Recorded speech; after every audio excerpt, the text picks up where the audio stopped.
Business community को ये तवक्को थी कि स्टेट बैंक ऑफ पाकिस्तान जनवरी 2026 में जब इंटरेस्ट रेट्स का ऐलान करेगा, नई मॉनेटरी पॉलिसी का ऐलान होगा, तो नुमाया उसमें कमी होगी और 75 बेसिस पॉइंट्स की एक्सपेक्टेशन थी, लेकिन हुआ इसके बिल्कुल बरक्स और आज एक बार फिर इंटरेस्ट रेट को बहाल ही रखा गया है, बरकरार रखा गया है। तो वो कमी जो कि इसको सिंगल डिजिट में ले जा सकती थी वो नहीं हुई है और ये ऐसा पहली बार होता, अगर ये आज मुमकिन हो जाता, ये मार्च 2022 के बाद पहली बार होता कि इंटरेस्ट रेट सिंगल डिजिट में दाखिल होते। और इस तवक्को की सबसे बड़ी वजह महंगाई में वाज़े कमी थी। माली साल 2026 के पहले हाफ में एवरेज महंगाई तकरीबन 5% के आसपास रही है। अब ये स्टेट बैंक के मुकर्रर करदा यानी 5 से 7% के हदफ के अंदर ही है। बेस इन्फ्लेशन भी कम होकर 7% के करीब आ गई है।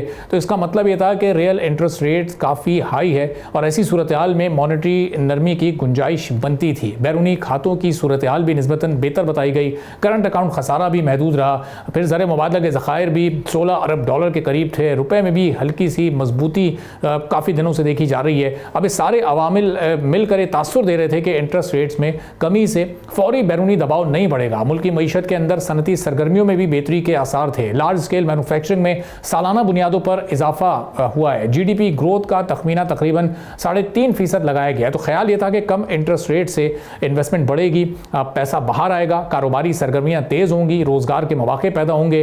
हुकूमती मालियात के हवाले से भी बात की गई कि कम इंटरेस्ट रेट से कर्ज़ों पर सूद की अदायगी कम है, इससे बजट पर भी जो दबाव है वो भी कमी आएगी। इसलिए इसे एक मुतवाज़न और बरवक्त फैसला समझा जा रहा था, लेकिन अनफॉर्चुनेटली ऐसा नहीं हुआ और अब अगले रिव्यू तक फिर हमें इंतज़ार करना पड़ेगा।